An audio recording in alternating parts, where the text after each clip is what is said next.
Autoline Daily is brought to you by Bridgestone. For drivers who want to get the most out of their cars, it's Bridgestone or nothing.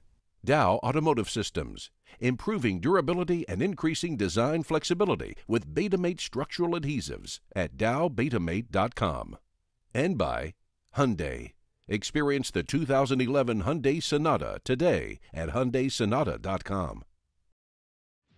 This is Autoline Daily for August 11th, 2011, and the turmoil in the global stock markets are starting to take a toll on the automotive outlook.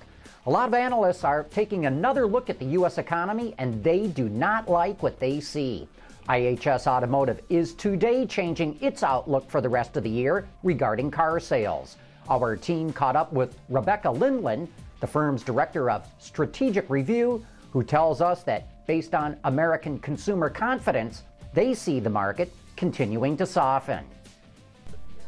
We're now expecting a significantly softer third and fourth quarter, basically. We are looking at an average selling rate of between 12.4 and 12.5.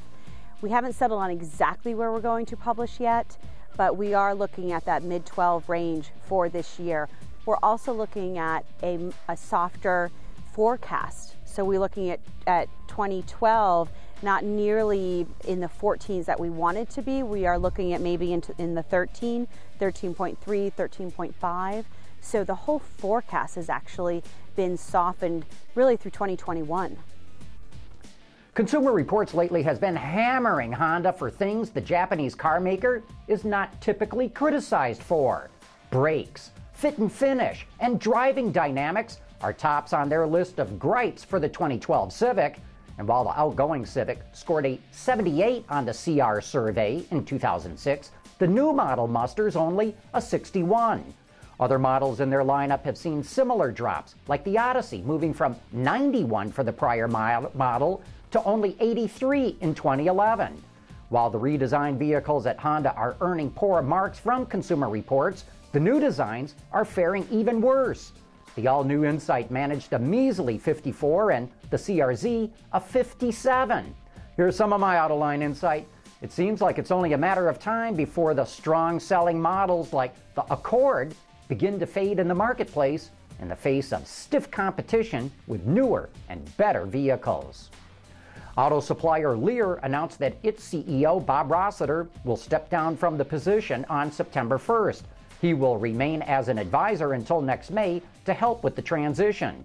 Replacing Rossiter is company CFO Matt Simoncini, who helped restructure the company while it was in bankruptcy. Chrysler announced that customers who get financing through its leasing arm, Ally Financial, will not have to make payments for 90 days. The promotion includes all 2011 and 2012 Chrysler, Jeep, Dodge, and Ram truck models, and it applies to contracts of up to 60 months. The program is part of the company's summer clearance event, which ends September 6. And speaking of Chrysler, in order to help develop engineering talent, the company announced that it will renew its relationship with Kettering University, located in Flint, Michigan. Chrysler ended its relationship with the engineering school when the financial crisis sent it into bankruptcy 3 years ago.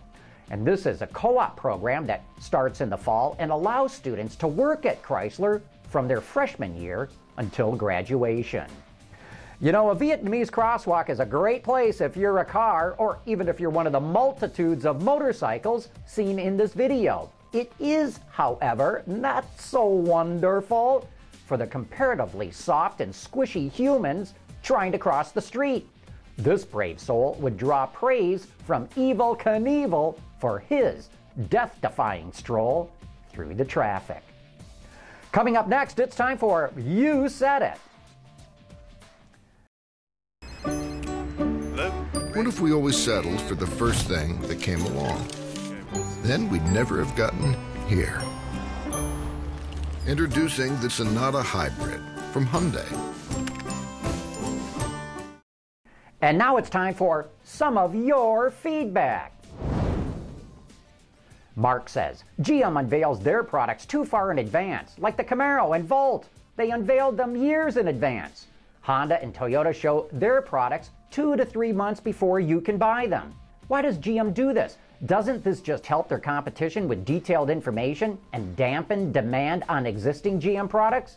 Mark, you are exactly right. GM and everyone else should surprise and delight people just before the cars hit the showrooms.